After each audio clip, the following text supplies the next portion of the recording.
In-person questions first for Grant.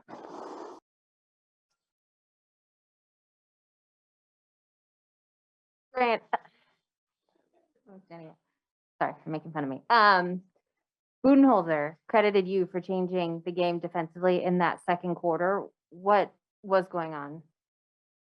Oh, thanks, Coach. I think we just played with a little more physicality. It was one of those things where we had a big group out there, and we were able to defend, switch, and defend, and then keep guys from getting easy baskets, contested threes, and forcing them into tough shots that they normally don't take. So it kind of just started in that second quarter. We kept that intensity rolling through the third and the fourth.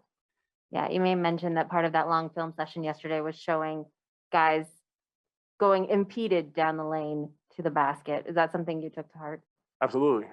As a team, we've done a great job most of the year defensively of containing drives, getting back out to shooters. And on that West Coast trip, we were out of our identity.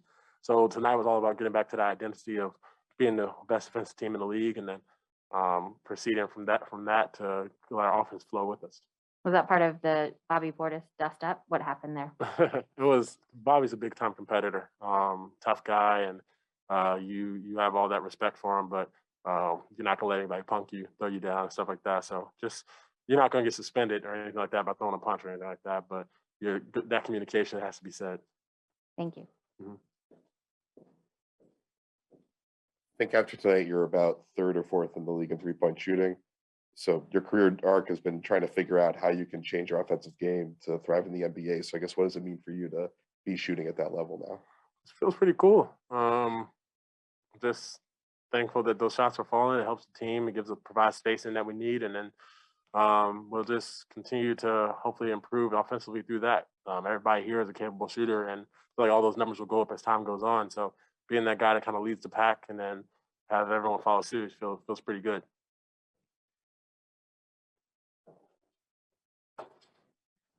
Ime called his film session very animated. I guess how much of that can you share?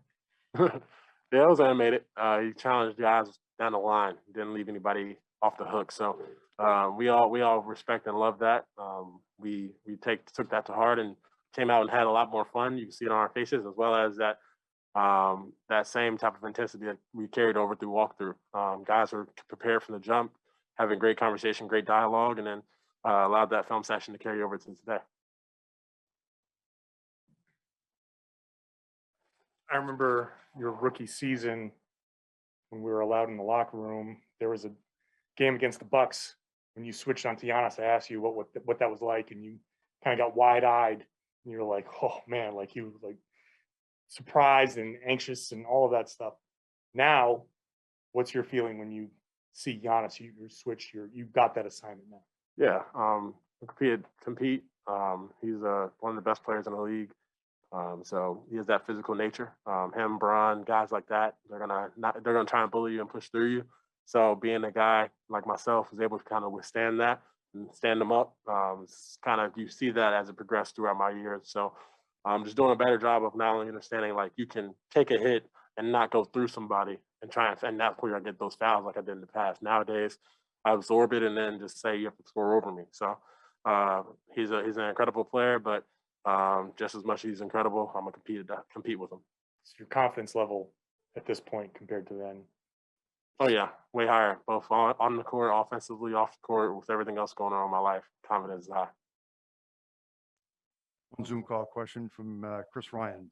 Thanks, Grant. Hey, Grant, just on, the role players in this game, obviously the first quarter, they were able to extend the lead a little bit with their guys. How much do you take it upon yourself to stand up to that type of a run from those guys? Yeah, teams are bound to make those runs. They came in with great energy. DeMarcus hit two big threes in the beginning of the first quarter, or towards the end of the first quarter. They played with a lot more energy, and they got them back into the game, took that early lead on us. So with us, we just had to respond. Romeo did a phenomenal job in that second quarter. Same with me when we came in and kind of bounced back, because that first quarter we didn't necessarily make as much impact we need to. Shots weren't falling. So that second quarter we kind of just came back in. Same with Dennis and bench unit as well as the starters. And we kind of took the game from there. Just tried to not only establish our mark and not let those bench role guys come in with more energy than us, but also contain the starters. Wrap it up right there. Thank you, Grant. Thank y'all. Jason Tate.